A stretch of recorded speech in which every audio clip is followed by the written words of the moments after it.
자, 최근에 글로벌 증시 정말 쉽지 않습니다. 여러 가지 악재 속에서 허덕이는 모양새가 나오고 있고요. 글로벌 경기 침체에 대한 징후도 어쩌면 조금씩 더 또렷해져 가고 있고요. 미국의 파월 쇼크 등 이 증시 주변의 환경은 굉장히 안 좋아지고 있는 상황이죠. 그런가 하면 우크라이나 러시아 전쟁도 계속되면서 또한 미중 간의 패권 전쟁의 양상도 훨씬 더 다각적이고 심각해지는 그런 상황으로 가는 것 같습니다. 그래서 남은 4분기 국제 정세와 함께 경제 상황 또 그 안에서 우리는 어떤 산업에 집중해야 될지 한번 여러 의견을 좀 들어볼 텐데요. 오늘 아주 특별한 분 한 분 모셨죠.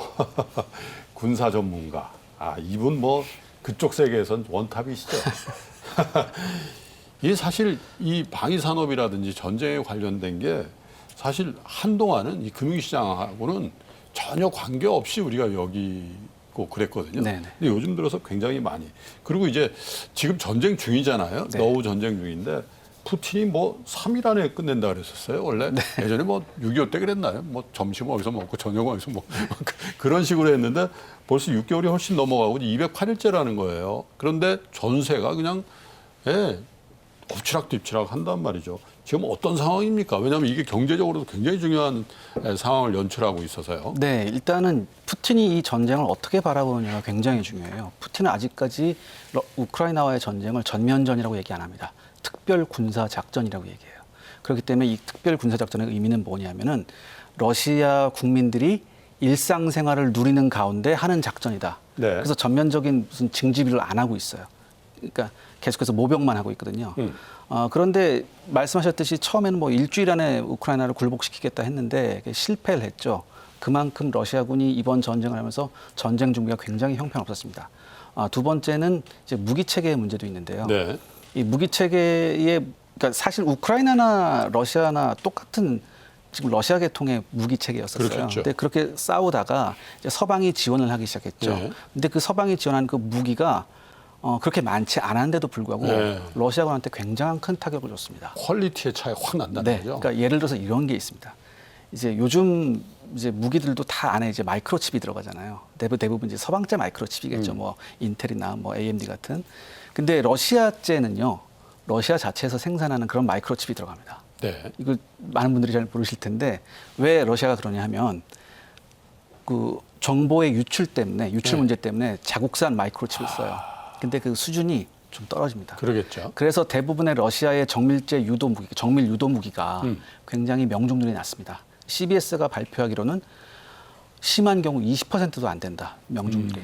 그러니까 질적 차이가 크게 나요. 네. 그리고 그럼에도 불구하고 이제 러시아가 당초의 목표였던 크림반도와 그 돈바스 동남부 회랑을 연결하는 데는 성공을 했어요. 네. 근데 여기서 멈췄으면 러시아 입장에서는 괜찮았는데 네. 전선을 더 확대해버렸거든요. 아하. 돈바스 쪽에서 이제 키이우로 다시 나가겠다. 하르키우까지 점령한다. 이렇게 했는데 이때 이제 미국이 드디어 항상 우크라이나가 원했던 것, 공격용 무기를 달라고 그랬거든요. 이제까지는 방어용 무기만 줬다고요. 근데 공격용 무기를 달라고 그거 했거든요. 준 겁니까? 그러니까 랜드리스예요. 네. 빌려준 거예요. 빌려준 사실. 나중에 다 갚아야죠. 네. 근데 이제 그 중에서 가장 유명한 이제 하이마스였죠. 근데 이게 위력 12대 딱 왔거든요. 어떻게 보면 이제 한 줌이라고밖에 할 수 없는데 이게 러시아군을 엄청나게 괴롭힙니다. 하이마스. 네, 불과 한 달도 안 되는 시간에 러시아의 주요 거점 400개가 완전히 괴멸됩니다. 그러니까 그 또 이것도 있었어요. 이게 하이마스를 쏘면서 이게 하이마스가 로켓 안에 GPS 장치가 있거든요. 네. 그러니까 GPS 장치로 정확히 가는 건데 러시아군은 이 GPS를 제밍하는 장치가 또 있었어요. 네. 그래서 미국이 이걸 알고 자기네 로켓에다가 그 GPS 제밍 장치를 대응할 수 있는 칩을 또 넣어놨어요. 근데 이게 완벽하게 작동했습니다. 그래서 러시아군이 속수무책으로 당하죠. 그리고 여기서 러시아군이 당황하는 이 틈에 뭐 언론에서는 미국과 영국의 정보부가 어떤 작전 계획을 세워줘서 우크라이나군이 반격할 수 있다고 했었는데 정보부보다 왜냐하면 이게 이걸 아셔야 돼요. 지금 분쟁이 나고 있는 이곳에 미국이나 서방 세계가 자칫 정보부 요원을 파견하기가 굉장히 힘듭니다. 그렇기 때문에 그걸 피하려면 어떻게 되냐면 민간인 신분이 들어가야 되거든요. 그래서 이때 많이 이제 활용된 게 이제 PMC 민간 군사기업 직원들이 많이 갔었죠. 네. 고도로 훈련받은 이 사람들이 사실 가서 시뮬레이션하고 다 작전 계획을 대충 우크라이나군한테 도와준 네네. 거군요. 그다음에 우크라이나군이 지금 폴란드 국경 쪽에서 역시 서방 PMC들한테 군사 훈련도 받고 있습니다.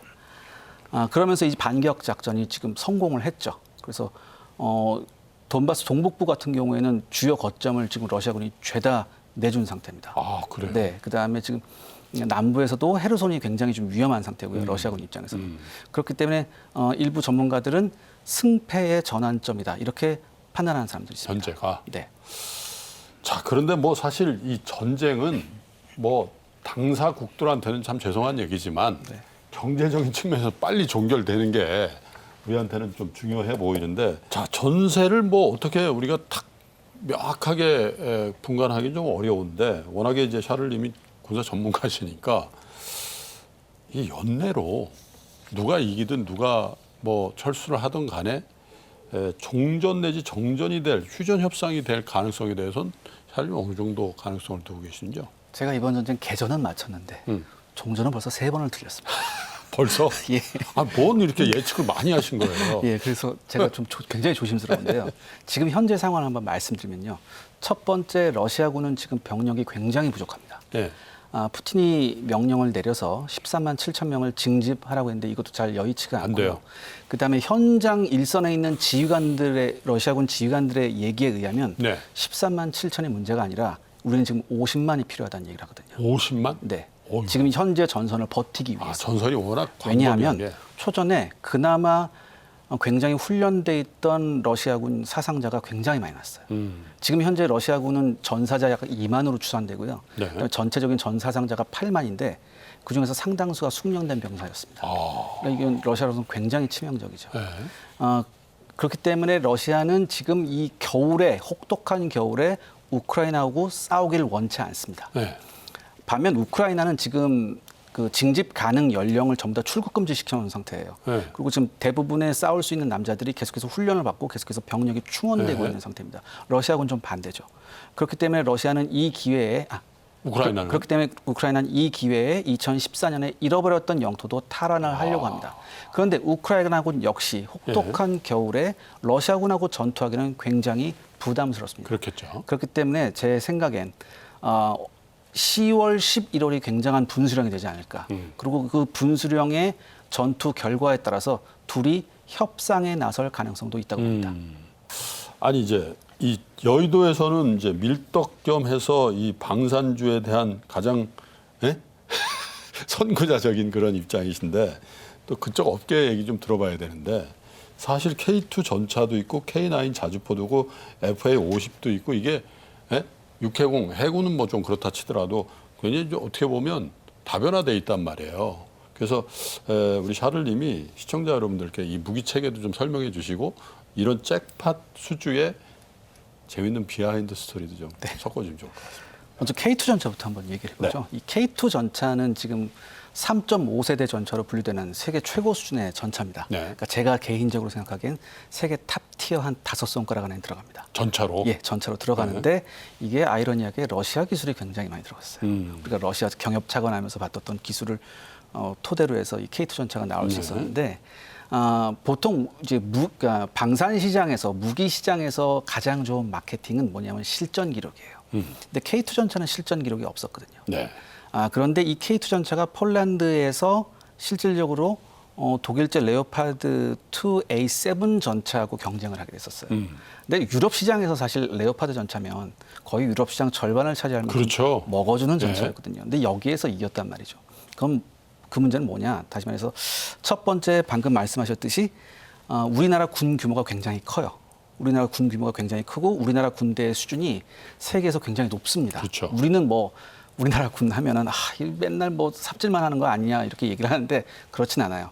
전 세계에서 우리나라 군 합동 훈련을 해보면 깜짝깜짝 놀랍니다. 깜짝 놀라죠. 그다음에 우리나라 군대의 기계화 수준, 그다음에 이런 예를 들어서 20 기계화 사단 같은 경우에는 지금 동부가 최강의 사단이라고 하거든요. 아, 그래요? 예, 그러니까 한번 이거 뭐 비슷하게 무슨 훈련 했어요. 근데 그 외신 기자들이 보고서 야 이거는 뭐 2차 대전 독일군 보는 것 같다 뭐 그런 얘기도 했었거든요. 그때 당시로. 네네. 2016년인가 17년에 했었어요. 네. 그러니까 굉장히 최근이죠. 네. 그렇기 때문에 우리나라 군대의 수준이 높음과 동시에 이렇게 수준 높은 군대가 선택했던 전차다. 그런데 실제적으로 전차 스펙도 비교해보고 시험 평가도 해봤거든요. 네. 전혀 손색이 없었습니다. 그리고 가장 결정적으로 가격적인 메리트가 굉장히 컸었어요. 예를 들어서 우리나라 K2 전차 하고 이제 독일제 전차하고 붙었을 때 거의 가격이 2배 차이가 납니다. 2배인데 네. 성능적인 측면에서 거의 전혀 차이가 없었어요. 그럼 당연히 이쪽이죠. 오히려 네. 확장성 같은 거를 따져보면 우리나라 전차가 훨씬 더 좋았습니다. 그렇기 때문에 당연히 어떻게 보면 당연히 선택을 할 수 있었죠. 그리고 폴란드가 그렇게 여유로운 나라는 아니잖아요. 그쵸. 그러니까 경제적인 전체적인 예산 규모도 생각을 해봤었을 때요.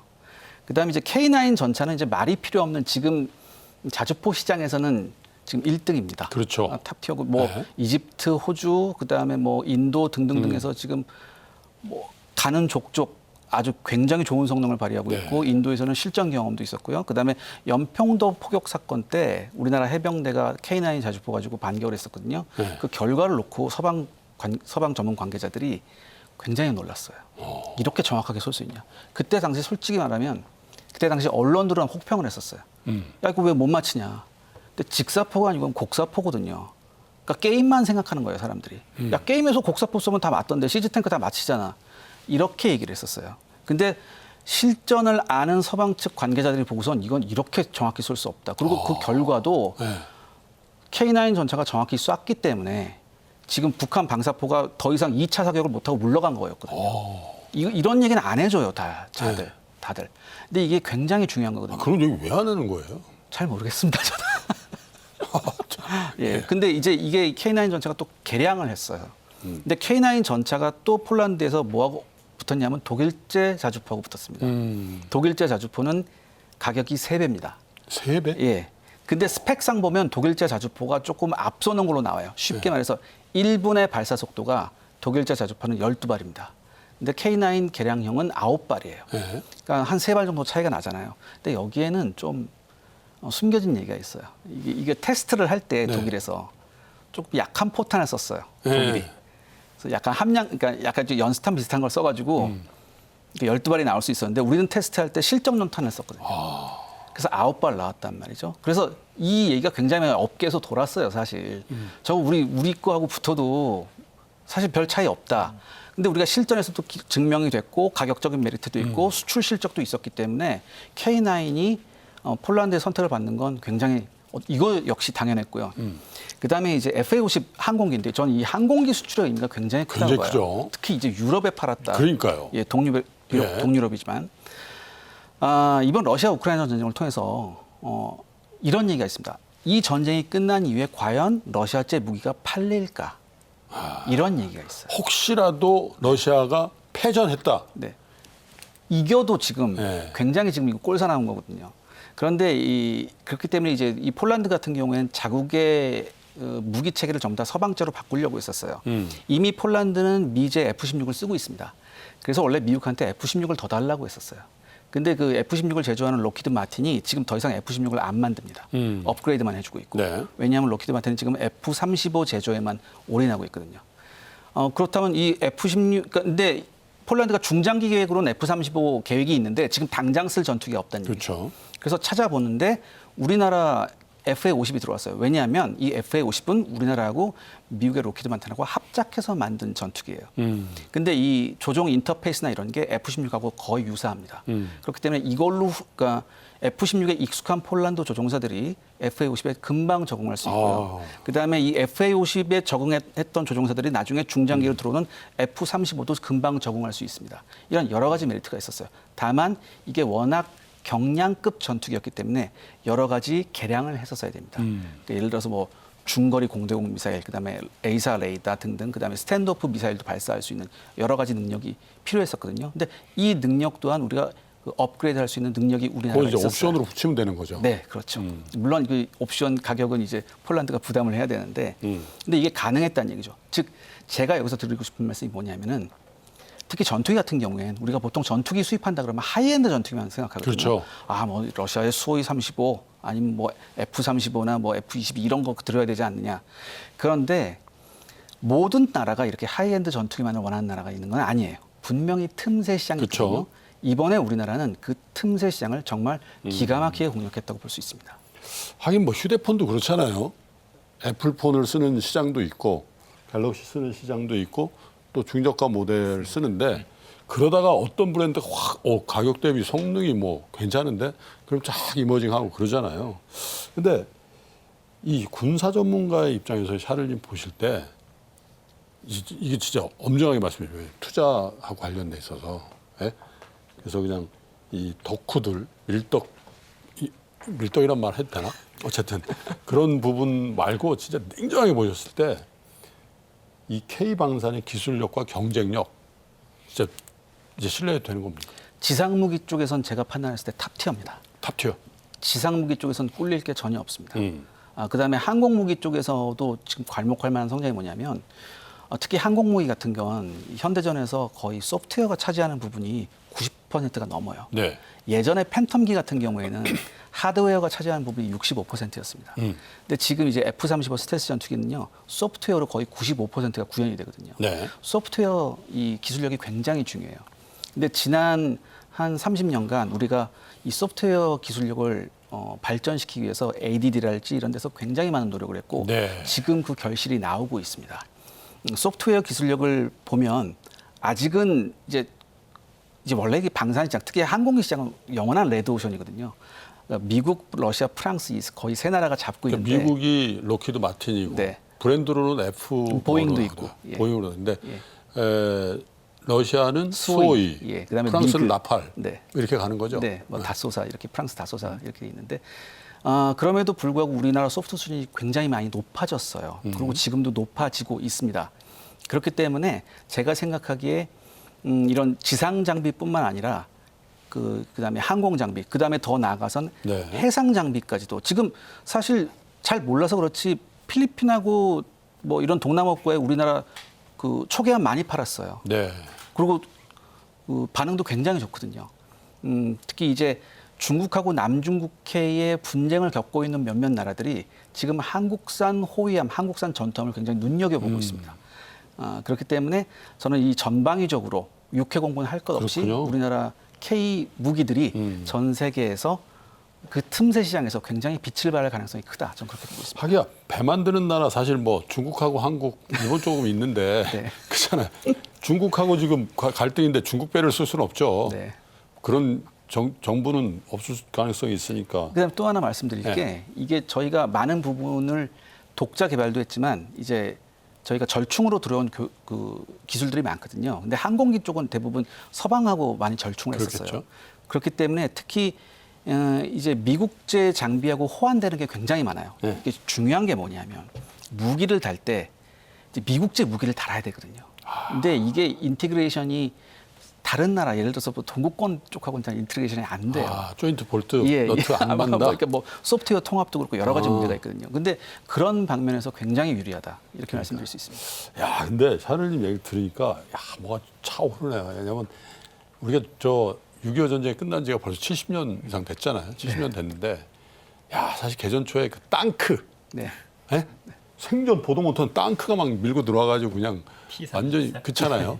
그런데 이제 70년 돼서 전 세계라는 표현은 그렇지만 주요국에 우리 탱크, 우리 자주포가 수출된다. 너무 저는 좋습니다. 이런 말씀 드리고 싶어요. 그 과정에서 정말 많은 엔지니어들의 희생이 있었습니다. 그러니까 지금부터라도 우리가 이런 쪽에 뿐만 아니라 우리 엔지니어들 좀 많이 좀 대우해줬으면 좋겠어요. 그리고 또 사실 정부의 노력도 굉장히 했던 거죠. 네, 국방과학기술연구소 이런 데. ADD의 공이 굉장히 컸습니다. 박수 한번 하십시다.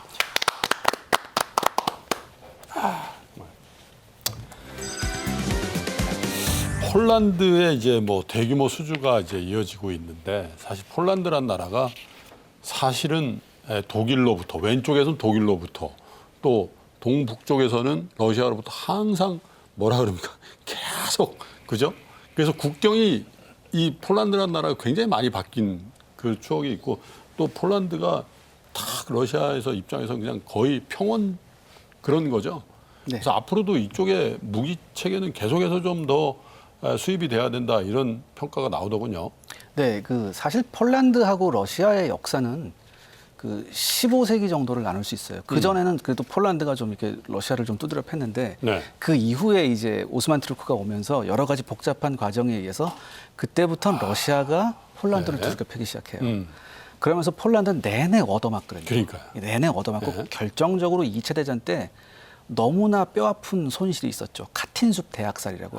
그렇죠. 이 소련군이 들어와서 네. 10만의 폴란드 엘리트들을 모아놓고 전부 다 학살해버려요. 그러니까요. 이게 뭐 역사적 유래를 찾아볼 수 없는 뭐 대규모 엘리트 집단 학살이었는데 네. 그렇기 때문에 이 폴란드는 항상 러시아로부터 위협을 느끼고 있었거든요. 그다음에 이제 냉전이 무너지고 나서 거의 폴란드가 가장 먼저 거의 나토에 가입할 만큼 폴란드하고는 상대하기 불구대천. 싫어요. 예, 불공대천이면서. 네. 그런데 그 폴란드뿐만 아니라 이번에 이제 나토에 가입한 예전 과거 바르샤바 조약국이었지만 나토에 가입한 이 동구권 국가들, 이 국가들 역시 폴란드하고 마찬가지 생각입니다. 쉽게 말해서 언제든지 러시아가 침공할 수 있다. 그리고 첫 번째 타자가 우크라이나였을 뿐이다. 그렇겠죠. 이런 얘기를 네. 많이 하거든요. 그렇기 때문에 이제 무기 체계를 훨씬 더 선진화된 무기 체계로 바꿔야 한다. 이런 얘기가 있습니다. 근데 우리나라 이 무기가 지금 처음에는 공략 시장이 동남아였어요. 동남아에서 꽤 성공을 올렸고 최근에 지금 말레이시아에서도 거의 이제 확정 단계에 들어가고 있거든요. 이제 곧 이제 결과가 나오는데 말레이시아 경공격기 사업이 경전투기 사업이 있습니다. 여기에 지금 인도하고 중국하고 우리가 붙었거든요. 네. 근데 다 이제 우리 전투기 FA-50이 다 좋아요. 하나 가격이 비싸요. 근데 인도제, 중국제보다는 네. 인도제 그때 또 중국제 퀄리티가 또 중요하죠. 예, 그게 중요합니다. 지금 좋은 말씀하셨는데 세상에 싸고 좋은 물건은 없습니다. 그렇죠. 비싼 물건은 제값을 하거든요. 네. 그래서 저는 말레이시아에서도 가능성이 굉장히 높다고 보고요. 그다음에 방금 말씀드렸던 폴란드 이외에 나토 가입하고 있는 이 동구권 국가들, 이 국가들도 역시 넉넉한 사정은 아니에요. 그렇죠. 근데 미국이 어느 정도 지원을 한다고 해도 그게 한계가 있거든요. 그렇다면 이들도 그 자기들이 쓸 수 있는 수준에서 굉장히 적당한 무기를 찾아야 합니다. 그런 면에서 봤을 땐 우리나라 한국 무기가 굉장히 가능성이 높다. 저는 그렇게 생각합니다. 뭐 사실 샤를님이 싸고 좋은 건 없다 그랬는데 사실 록히드 마틴도 좋죠. 너무 비싸. 너무 비싸서. 네. 그죠? 네. 그거는 별개로 치고 그 밑에 티어에서 한국의 FA-30, 네. FA-50. FA-50 네. 이거 언제 결정됩니까? 말레이시아는 아마 곧 결정이 되어질 것 같아요. 근데 사실 얼마 전에 보도가 나왔어요. 말레이시아에서 F-20으로 결정이 됐다고. 네. 근데 모든 무기 체계라는 게 결정되기 전에 여러 가지 얘기가 많이 나오거든요. 그러니까 언제 뒤집어질지 몰라요. 그렇군요. 그럼에도 불구하고 객관적인 상황에서 봤을 때, 네. 객관적인 상황에서 봤을 때는 말레이시아가 FA-50을 선택할 가능성이 굉장히 이 높고. 호주의 레드백 수출 네. 이제 뭐 이서엽 부장께서 이제 말씀하셨습니다. 이게 성사가 되면 한 6조 원 규모 네. 되지 않겠냐 이제 보는 거죠. 레드백이 어떤 무기입니까? 장갑차인데요. 그냥 장갑차가 아니라 보통 이제 장갑차에 보병이 이제 한 8, 9명 들어가거든요. 그쵸. 근데 다 꾸겨서 들어가요, 이렇게. 네. 근데 호주는 그런 상황이 아니에요. 왜냐하면 호주군은 지금 병력이 6만입니다. 그 넓은 나라에. 근데 육군이 3만밖에 안 돼요. 네. 그러니까 이 3만이 전부 다 기계화돼 있어요. 그래서 어떻게 해야 되냐면은 장갑차 하나에 8명이 타더라도 이 8명이 가서 2주간 작전할 수 있는 모든 물품을 다 싣고 들어가야 됩니다. 여유가 있어야 되네요. 예, 그러니까 장갑차 굉장히 크고 튼튼해야겠죠. 그다음에 이 장갑차가 보병만 실는 게 아니라 현장에서 보병을 지원하는 전투도 수행해야 됩니다. 그리고 경우에 따라서는 적 전차하고도 상대를 해야 돼요. 그러니까 굉장히 그 혹독한 조건이 다 들어가 있는 거예요. 그러니까 여기에 다른 뭐 영국도 들어가고 미국도 들어가고 다 떨어져 나갔어요. 우리나라하고 이제 독일만 남은 겁니다. 근데 이제 이런 얘기가 있어요. 이게 사실 이 우리의 레드백은 차체는 한국 건데 포탑은 호주 거, 그다음에 여러 가지 시스템은 이스라엘이 거예요. 그러니까 이게 뭐 국산도 아닌데 이게 무슨 소리 하냐. 이게 무슨 국산 장갑차 이렇게 말씀하시는 분이 있는데 조금 잘못 알고 계십니다. 중요한 건 뭐냐면 이 각각의 우수한 체계들을 어떻게 통합했느냐가 굉장히 중요하거든요. 근데 이 통합 작업을 굉장히 잘했어요. 제조사에서. 엄청나게 잘했습니다. 그래서 현장에서 테스트를 해보고 우리나라에서도 테스트해봤는데 우리나라에서 테스트할 때는 인접 국가에서도 많이 와서 봤습니다. 굉장히 관심이 높아가지고. 그다음에 이 레드백이 우리나라 차기 장갑차로도 굉장히 전 가능성이 높다고 보거든요.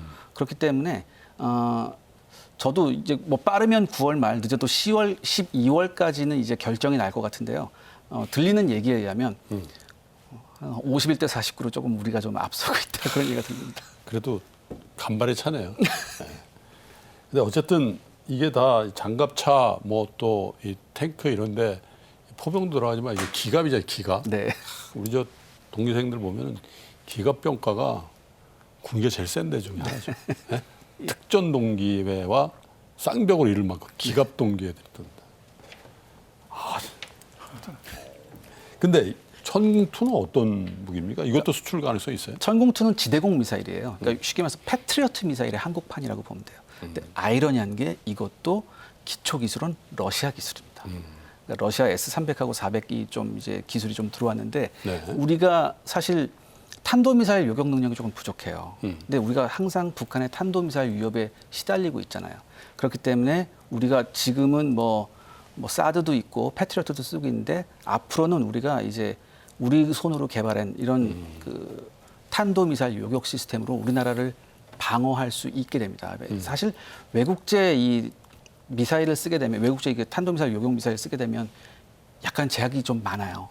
여러 가지 제약도 있고 그다음에 사드가 들어오면서 중국하고도 좀 갈등이 있었잖아요. 그렇죠. 그러니까 왜 미제 무기를 너네가 여기다 배치해 이런 쓸데없는 의심을 받았거든요. 왜냐하면 이게 사드 같은 경우는 공격용 무기가 아니라 방어용 무기인데도 불구하고.